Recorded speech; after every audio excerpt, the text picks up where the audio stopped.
Hi, and welcome to the Evolution of Success podcast.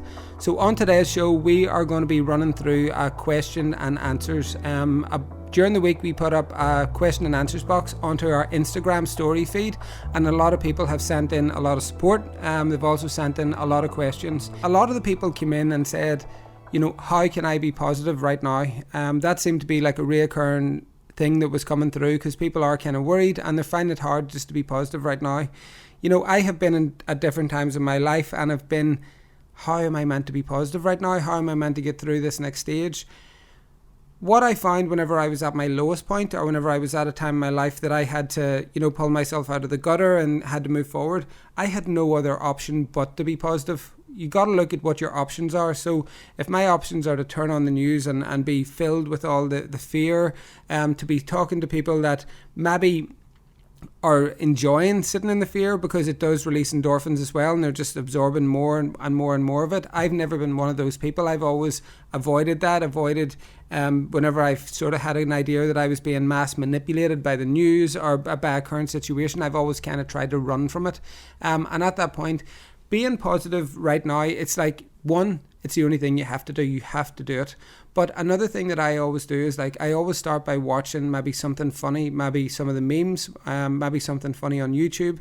I know that Friends is on Netflix at the minute, and I have enjoyed going right back to number one and just watching them and always having them on in the background while I'm working or while I'm making dinner and just sitting down. So watching something funny is a really good way to step into changing your mindset and becoming a bit more happier and a bit more distracting yourself with something funny and just be a bit more positive. Gratitude is also a really big way to start to be positive. We've talked about that on every single episode, and I talked yesterday with Laurie that this is definitely the way that it's coming through in every single person's one. They're talking about how they're being positive or how gratitude has brought more into their life, and it's very easy. You got to be grateful for just the things that you've got around you, your family, the fact that you're able to watch Netflix and watch Friends. And if you don't have that, then there has to be something else in your life that you're grateful for at this very moment. It is impossible to feel any other emotion when you're feeling grateful. So you can't feel anger, you can't feel sad, you can't feel fear. If you're feeling honestly grateful for the things that you have around you, and even just waking up that morning and having a shower or having some breakfast or a cup of tea, there are things now to be grateful for. Of course, your things will grow and change as we start to get back into normality. But right now, you got to start with the smallest things. Even if anybody hasn't listened to Joe Vitale's episode, go back and listen to it, because he talks about how the pencil story and how he was grateful for the pencil. So I would go back and I would look at that. Being positive right now it's just the only option for me. I have to look forward. I'm not thinking about this time. I'm not thinking about this time in lockdown. I'm thinking about what I want to be and who I want to be after this, and where I want my business to be, where I want my family, my health to be. I've looked more into eating healthier while I've been in lockdown. I've been looking more into online fitness programs and YouTube videos with fitness programs. Now, I haven't actually started any yet, and I just ordered a yoga mat off Amazon, and I'm going to try yoga, but at least my mindset is working towards that. So I'm working towards that right now. So that is something that I'm doing to try to be positive, looking towards fitness, keeping my diet clean and my vitamins really, really good. If anybody was listening to Natalie Ledwell's, I think that's a good episode to sort of listen back on that as well. So yes, what are the other ones? Can you recommend any books, audiobooks or podcasts? So audiobook, Kevin Hart's book is one of the funniest things that I've ever listened to, and I think people get exactly the same out of it when they read it. It's absolutely brilliant. So Kevin Hart's autobiography, I would definitely check that out.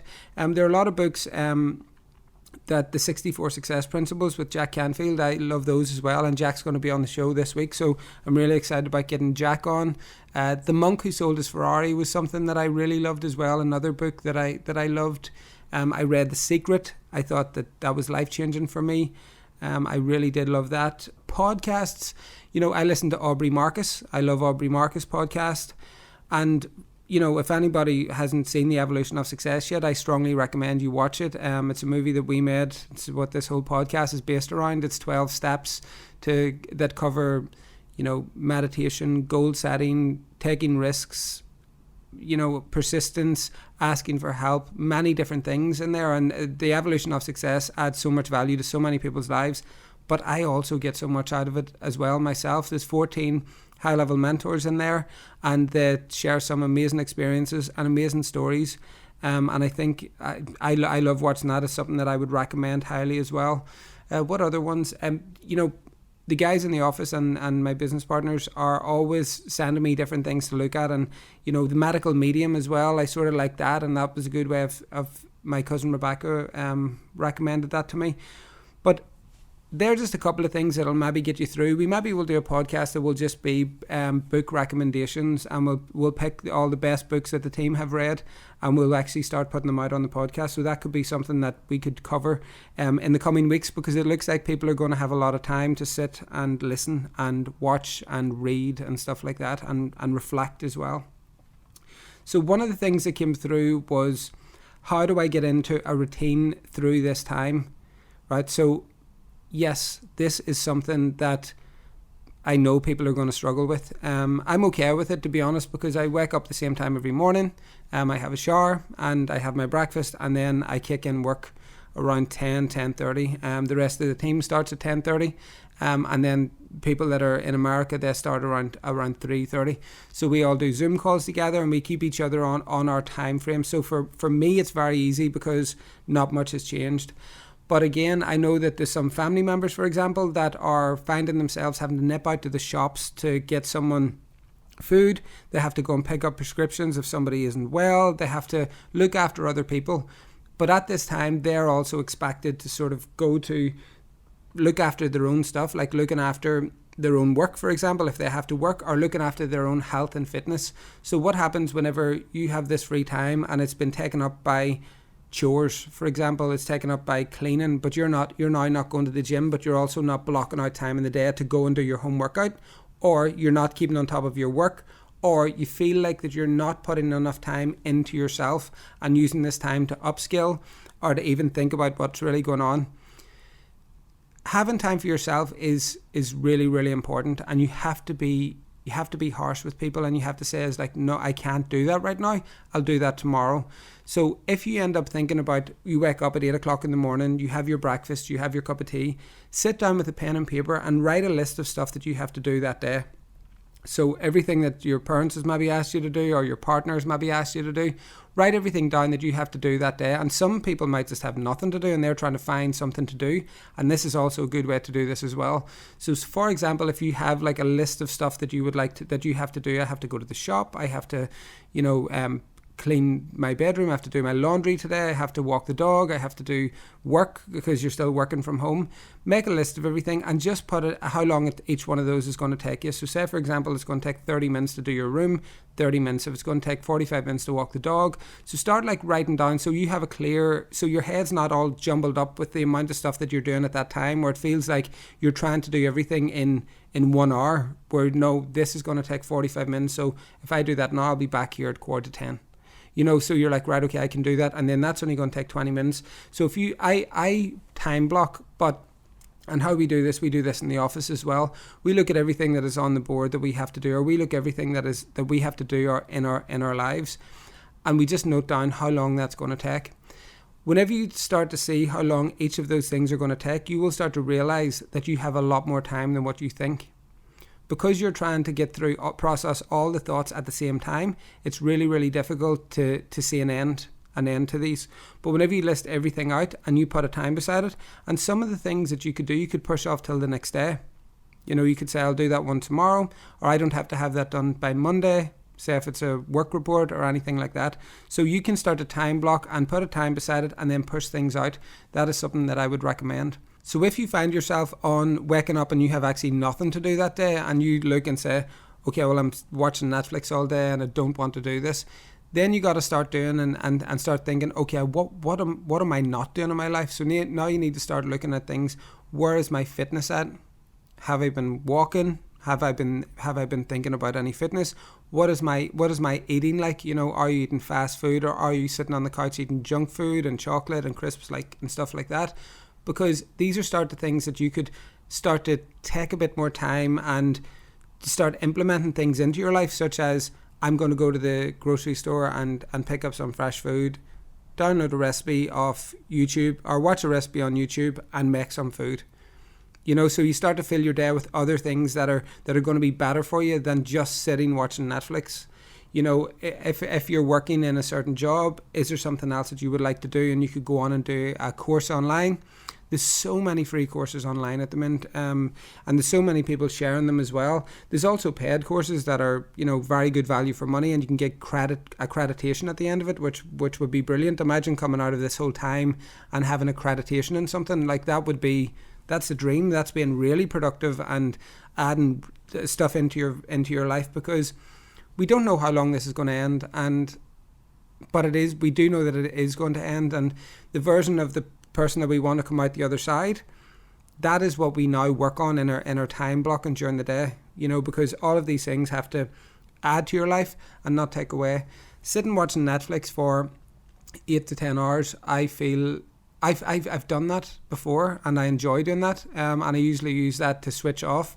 I've already done a lot until I got there, but for right now I would probably stay away from doing that every day for like 5, 6, 7 days a week.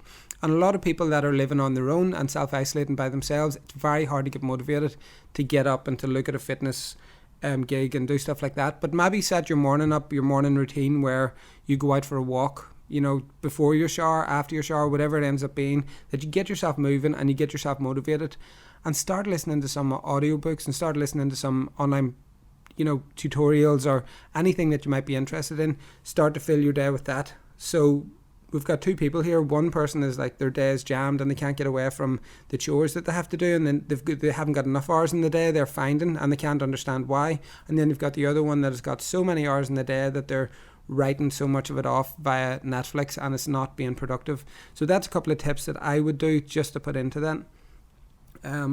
So someone wrote in any tips on meditation, how to get into meditation.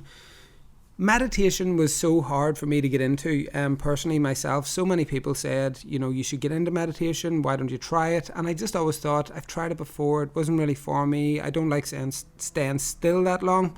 But what ended up happening was I was on holidays in Bali, and I went to it's called H2O. It's like a plant, a H2O plant. It's in Bali, and it's like a meditation retreat and yoga retreat. So I ended up going to it, and we ended up going in, and I done a guided meditation. I done a yoga class and then a chakra bells and then a guided meditation. And I found the first day I found it all very strange because I'd never done anything like this before. And I thought, I feel weird doing this. I feel really, really strange doing this.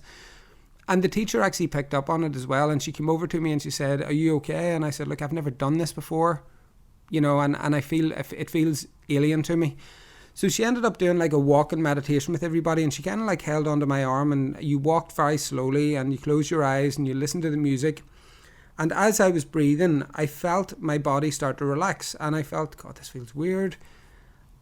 Before I knew it, my whole body had just like dropped. Everything had just dropped down, and I started to like feel my stomach like at a normal level for the first time in as long as I could remember. And I didn't have like a lightness in my chest or a tightness in my chest, and I was breathing. And it was almost like for the first time in years I'd felt like my full foot on the ground from the back to the tip. And it was so weird. It was almost like I felt like I had to learn how to walk a bit, because I was thinking, this feels weird. I feel really relaxed. I never hit the anxiety or the stress levels that I had experienced previous to that ever again. My breathing was different. My body was different.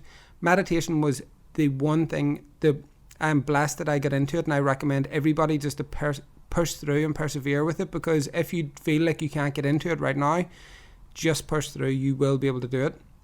Really good guided meditations. Dr. Joe Dispenza is amazing. Anil, who's been on the podcast, is one of the best, runs the best meditations that I've ever heard. You know, he's brilliant.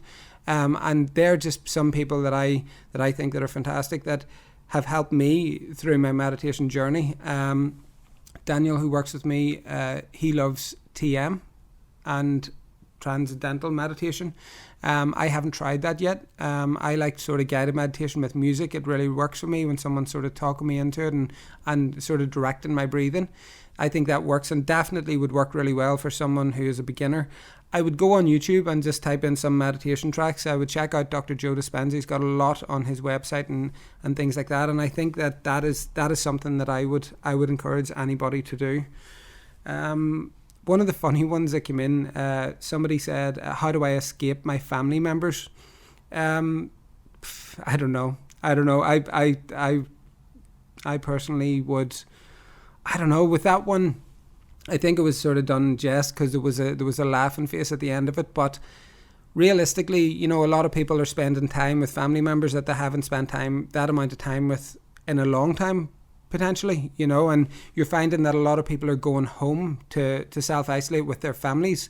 So some people haven't even been living in their home house for, you know, 5-10 years, and you know, it is difficult because all of our parents have got used to people not being there, or the children have got used to not living with their parents and now find themselves all living in the same place. In some instances it's brilliant because they can bond, watch movies, spend time together, and in some cases it might be a bit, oh my god, when is this over? Was this the right decision? But I just think like a lot of sort of walks out on your own, put your earphones in, listen to like a good audiobook or a good podcast, and just sort of try to stay focused on your own stuff, and then come together at dinner time and enjoy each other's company in dinner time. Be respectful of each other, and I think that's even for the parents as well. If somebody moves into their house, that everybody has to just be respectful of each other and just try their best to get through this, because be grateful that they're all together, because when are you going to get an opportunity like this again where all the family's so close knit? So yeah, that I think that one was in jest, but it is going to be difficult for some people, but I do hope that they battle through it. So one of the questions was, what advice can you give me? I want to change my career. What advice can you give me? So someone's obviously looking to change their career. I don't know what they're working at the minute, and I don't know what they want to work into, and probably they don't know what they want to work into. So to answer that one, I found out what I focused on what I liked to do and what I was passionate about. And at that time, whenever I was figuring out what I liked to do, I didn't even realize that I was passionate about it. I just knew that I liked it. And I think that's a really good place to start. So just figuring out what you like. In the Evolution of Success, I think it's Natalie Ledwell or Cindy Ertman maybe that say, you know, the clues are all around you. Success leaves clues. So if somebody is really good at cooking and loves to cook and would do it every day for their family for free, maybe they should look at a career in cooking or baking, or having a cookbook, or having a coffee shop, you know, that bakes stuff or anything like that. So success leaves clues. So if something has really came through that you've really liked doing, maybe whenever you were younger you were into boxing, maybe you're really, really good at boxing, and you hit an age of your life and you thought, my career's over, and you stepped away from it. Why can't you open a boxing club? Why can't you have your own boxing tournaments? Why can't you run, you know, why can't you train people coming through? If you had a high level career at something and you thought it was over, why not train somebody else to come through in it? So if there's something that you're really passionate about, I say that about everybody in sports, you know, my footballers have a short enough lifespan because they play from their in their teens right through till their late 20s, into the 30s, and sometimes even into their 40s. But there's a lot of injuries. So if you end up bowing out at 28, 29, but you've been brilliant and understand the game and understand tactics, why can't you become a coach? You know, why can't you manage a football team? Why can't you, you know, work in that industry some way? And I think that about every single thing. So if you look back to whenever you were a kid, or whenever you were younger and you didn't have to worry about paying bills, paying mortgages, paying houses, paying cars, when you didn't have to worry about any of that, what did you love to do? You know, what was it that really, really got you going? And even though it might think now I can't do that because, you know, the time has passed for my career, I wouldn't be able to have a career in that, you can always have a career in a different area within that sport, or a different area within that. And I think that is something good. And a lot of people have sideline jobs now that they're passionate about. Like, even I got into acting whenever I ended up crashing in the last recession and ended up on unemployment for 2 years. But I was crashing for a couple of years before I actually hit unemployment. So the whole period lasted like 4 years through the 2008 downturn, and it was a very tough time for me. But I read The Secret and I started to look and see what could I do with my life, what would I like to do with it, and I ended up finding myself in an acting class. Joining that acting class was one of the best things that I ever done, because it led me to be a film producer. It led me to be in the career in the industry that I work in right now. It led me to building all these friends, connections, business associates, business partners, all in this one big field. And it's something that I had done because I just thought, I just want to give this a bash. Turned out I wasn't a great actor, and that was the funny part about it all. But I did do a few short films, a few feature films, but it led me into doing what I'm doing right now, that I absolutely love, and do it effortlessly, and do it, I get paid for it, and I love what I do. And I think that if you just start back to just saying, do I like this? Is this something that I want to try?